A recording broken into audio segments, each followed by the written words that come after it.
I invited my friend Marcelo to talk to us a little bit about a Chilean folk singer called Víctor Jara.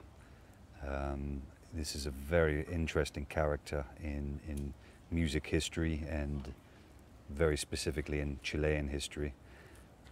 So Marcelo, for those that don't know anything about Víctor Jara, what can you tell us about him?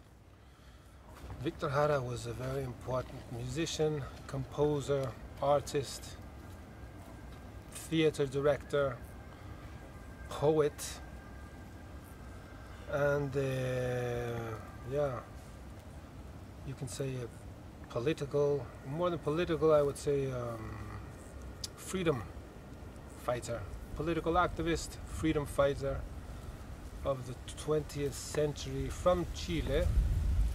He was born on the 28th of September 1932 in a very in the ghetto, in Chilean ghettos in the 30s. We're talking a world crisis, financial crisis. Back then the third world countries were struck even harder than first world countries. And yes, so he was born into pretty much the poverty, pure poverty. And so his upbringing was very difficult. And on top of all of that, several brothers, there were many siblings back then. This is before the days of preservatives and things like that. So yes, Víctor Jara and his siblings grew up in pure poverty back in the 1930s in a third world country. On top of all of that, his father was an alcoholic, an aggressive alcoholic. So yes, he had a very tough upbringing, and he included all of this in his music. This is something he didn't want for the world, the way he lived. And so he fought to his whole life, pretty much, artistically, to change this, not just in his hometown or in his own country, in his country of birth, but everywhere and anywhere he went in the world. So he was very much against war and anything which helped to increase the level of poverty in the world. That was Víctor Jara. And yes, so I mean, the Second World War, he was a child on the other side of the world, but you know, he saw the aftermath of what this brought to third world countries also. Financial crisis and all of these things. In the 1950s, he began to pretty much develop his artistic talent, studying, becoming an actor, to become an actor in the university in Santiago in Chile. And well, from there, that's where it all began. He had picked up the guitar before in his adolescent years, and that's when he began to really blossom as an artist, as a singer, as a songwriter, becoming an actor, performing on stage, mimicking all of the good and bad emotions that one could have. Eventually becoming a director of theater, and well, from there, everybody just wanted to hear him sing, basically. It was through his music that he reached the peoples of Chile. And that's what he did during the 50s and 60s. He was pretty much at the vanguard of all types of music, folk music by far. He began the creation of many very popular folkloric bands in Chile, which are now very international. He was part of the whole movement that was started by Violeta Parra in the 60s, and yes, he was there always, right next to her, and in the birth of Chilean folk music, Latin American folk music, and also rock music. He was the first, one of the pioneers to take rock music to Chile in the 60s. When Jimi Hendrix was was playing with his Jimi Hendrix Experience, at the same time he was also integrating the electric guitars into his music. So yes, a very important musician, especially in the 60s and in the 70s. In the 70s there was one has to understand that in Chile, I'm sure as people have probably heard in the news, at least before these pandemic times, there were a lot of protests taking place in Chile. Very huge ones, huge protests, demonstrations with millions of people demonstrating and protesting against the system, which is a neoliberalism in Chile. And people finally woke up. And these are demonstrations that have been led by sociologists, psychologists, philosophers, students, and informing the whole country of the situation, which is basically 7 families own everything in Chile. That's basically how it works. 7 families control everything, from the copper mines, the copper industry, to the land. Basically, land, the whole country belongs to all 800,000 square kilometers belong to these 7 families. The ocean, everything in between, the Antarctic, the mountains, the desert, everything belongs to these 7 families. And back in the day, there was a president who also informed the people of this, and he actually did something about it. He actually spoke of first of all nationalizing the copper mines. It was basically his #1 plan, to nationalize the copper mines, which was in the hands of these very same families back then. And they've been running things for the last pretty much 400 years, basically. It's the same people who arrived back in the day when Chile was first colonized. And it's been handed down, it's power that has been handed down to these families for several generations. So that's the situation Chile finds itself in today. And back in the day, there was a president, a socialist, who wanted to nationalize all of this, nationalize the copper mines, and this way at least improve the health system, to make it free for everybody, and the educational system for everybody to be free, from kindergarten to university. And he did this.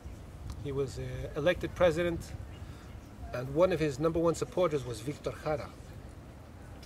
Because Víctor Jara, who had been born into poverty, who had seen how difficult life could be for a poor man, he supported this president, whose name was Allende, and he supported him completely.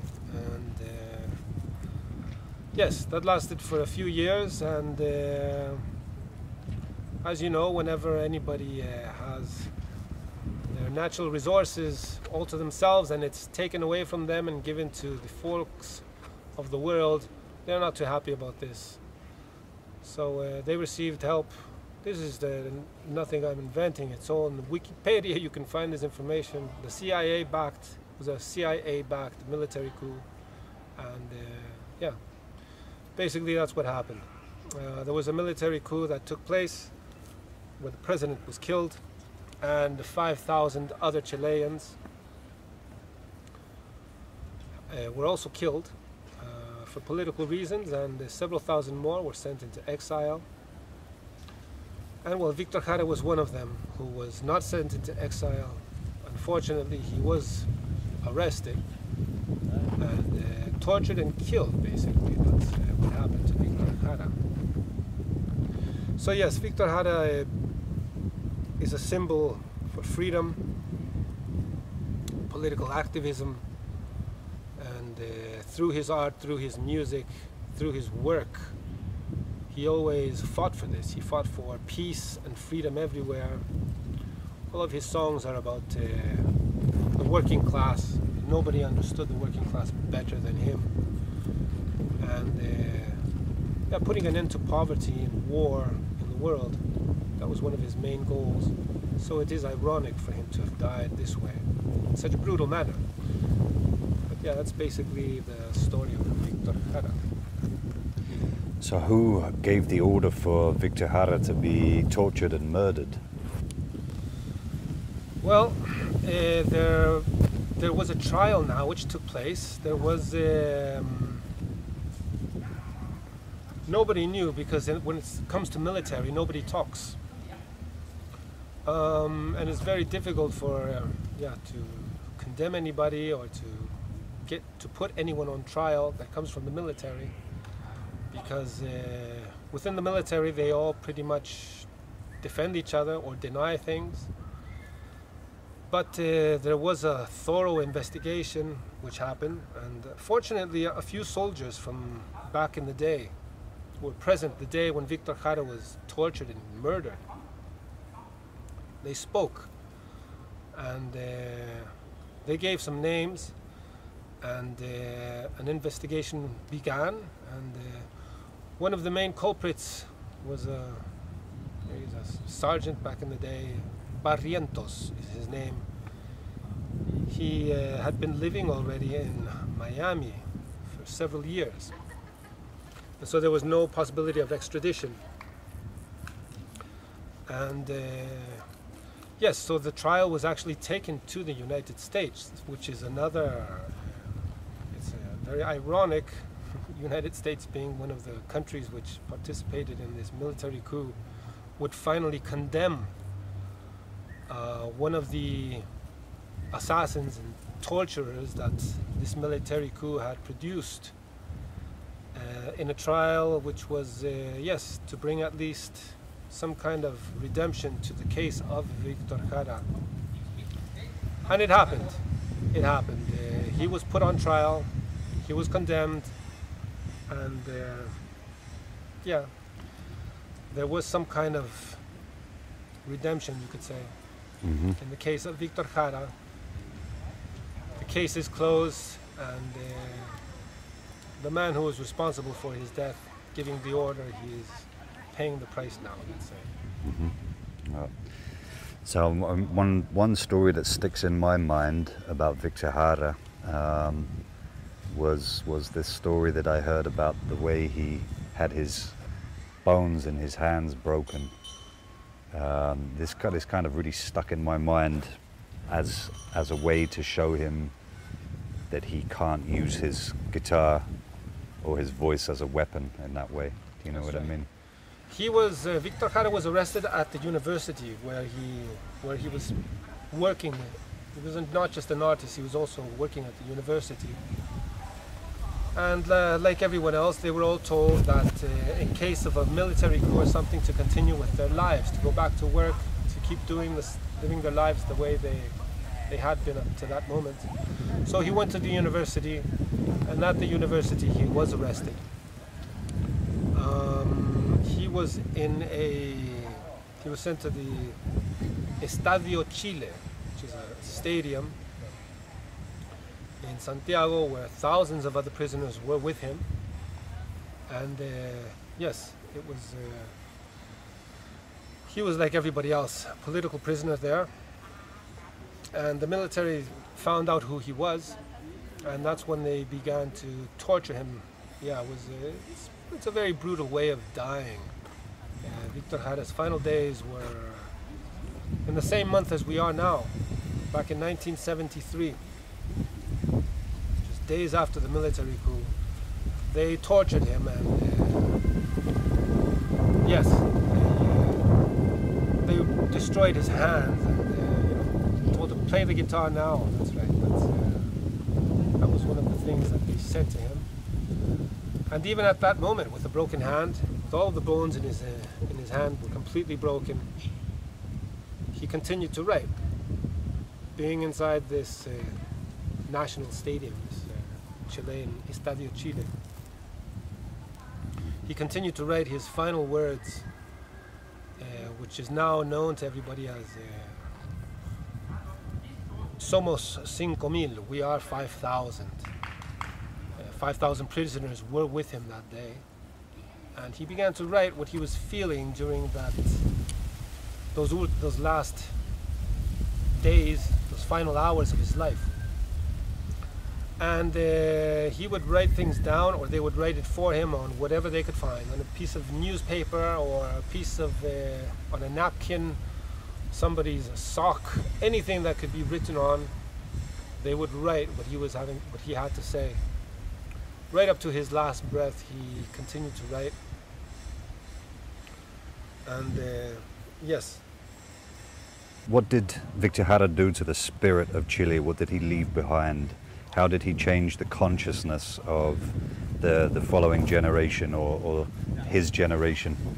You know, when the military killed him, they thought he would just vanish and everyone would forget him. They thought that by murdering him, because he was what we call a full metal jacket. There were 50, 60 bullets in his body, and when they finally did the autopsy, the military believed that he would be forgotten. He was just another musician who was supporting the former president, and that his message would be forgotten, his music would be forgotten, he would be forgotten. But of course, it's far from that. They actually turned him into a symbol of peace. They turned him into a symbol of hope. And through his music, yes, you know, I can listen to his music every day, to this day. And even though he died at such a young age, his repertoire is so rich and so full of hope, peace, and love, and they can be pretty much, his music can be translated into any language, and they're beautiful, beautiful songs, beautiful poems. What would you say musically is the defining characteristic of Víctor Jara? Musically or lyrically, what do you think is his defining characteristic? Well, the thing is, I think his defining characteristic is that he was really part of the people. He even sang in one of his songs, "I'm not singing because I have a great voice." And he says this in his music, right? And I don't sing because I have a great voice or because I'm such a great guitarist. I sing because music makes sense. And there is a reason, there's more reason, I can reach more people through the music. So yeah, Víctor Jara, I think that's probably one of his, you can say one of his main traits is that he represents the people.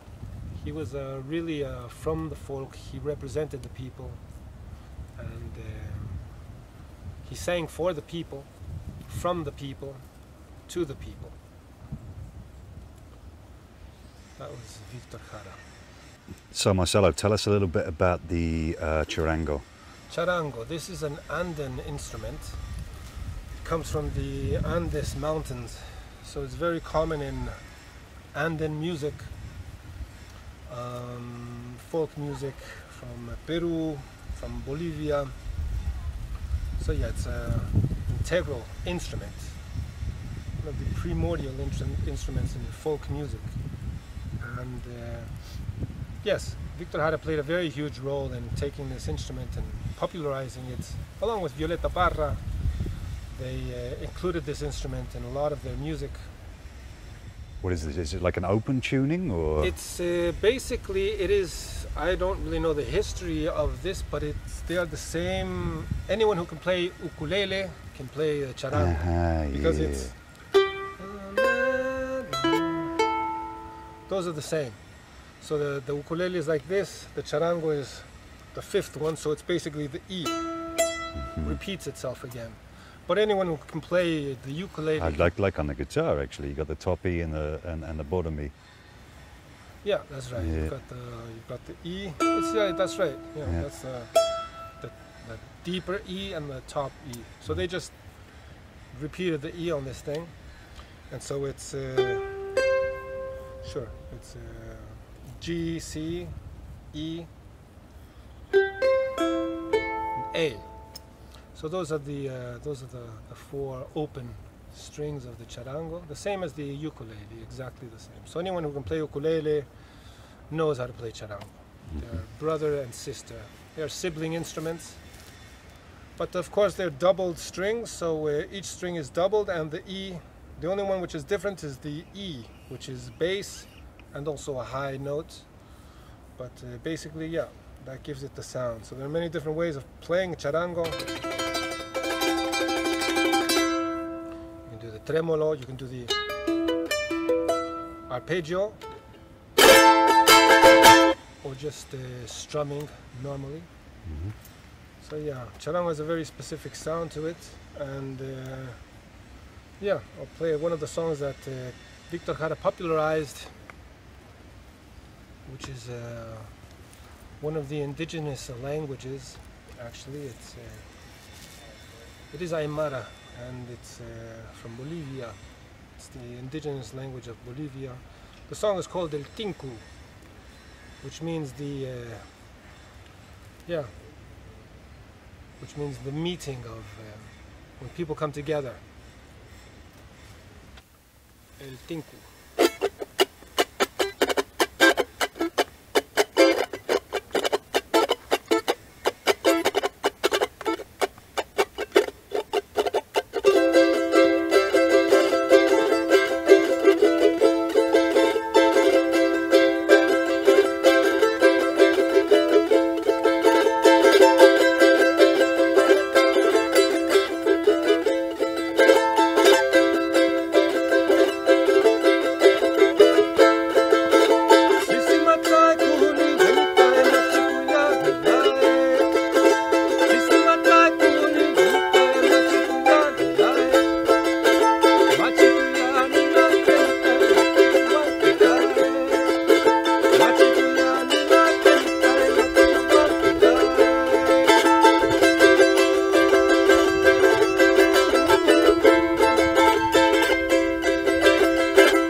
Very, very cool.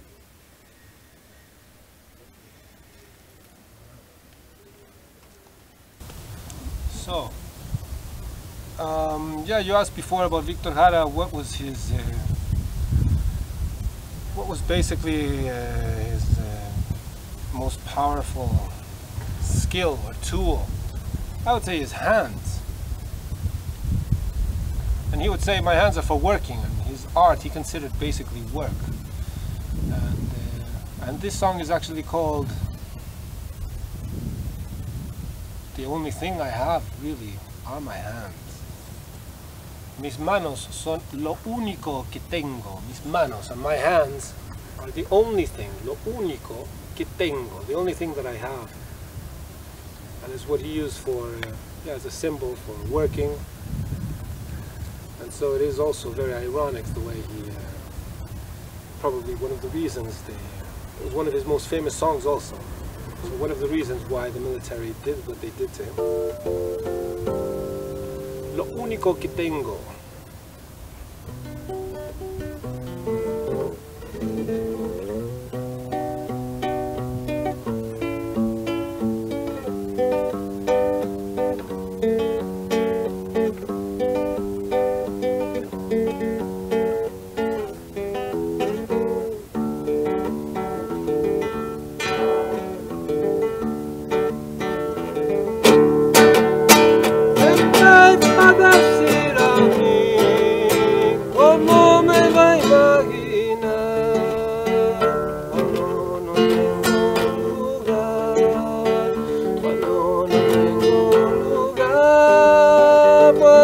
No tengo lugar en la tierra y mis manos son lo único que tengo, y mis manos son mi amor y mi sustento, y mis manos son lo único que tengo, son mi amor y mi sustento.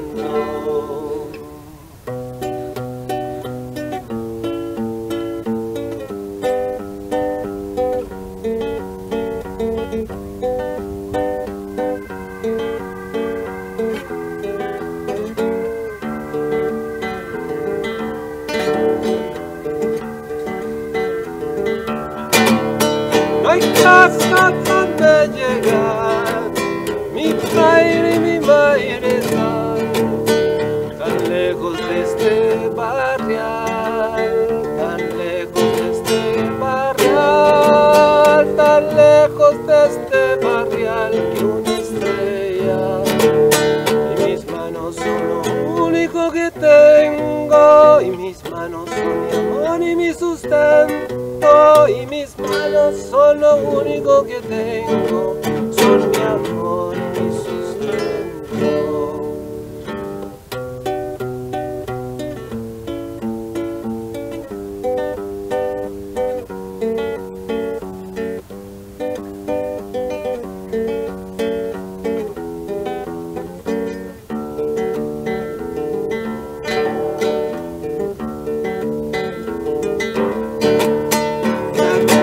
Decir a mí que yo me iba a enamorar, si yo no tengo lugar, si yo no tengo lugar, si yo no tengo lugar en la tierra, y mis manos son lo único que tengo, y mis manos son mi amor y mi sustento, y mis manos son lo único que tengo,